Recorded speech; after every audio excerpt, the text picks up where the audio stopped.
Reetboend en zwartboend vee, Frieske melkskiep of Frieske hinders. Ze moeten dadelijk alle keer een plakje krijgen op de historische workerij. Hier moet ik rond te wezen voor de Frieske volksverhalen en recreatie. En dat alles onder de werking van de nieuwe stichting Friesk Leven Erfgoed.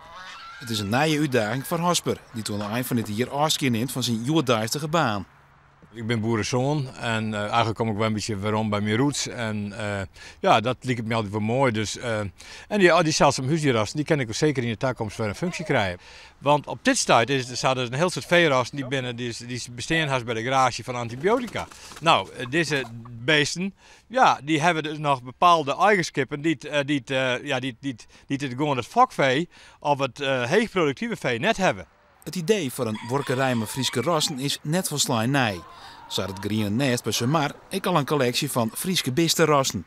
Die sammelrassen voor zowel planten, ik oude gewaaksen en die had er ik wat vee. Maar dit is dus ook de bedoeling dat die boerderij beheerd wordt. Terug en mooi Friesk vee. Dus dat er inderdaad Frieske bonten molken worden en zwartbonten. Zou dat dan het beter gecombineerd worden met het Groene Nest om heel te besparen om dat dan misschien verder uit te bouwen en hem dan een Nou, misschien wel. Dat koers voor het Groene Nest wijzen kennen, maar dat ken ik ook de stichtingen wijzen.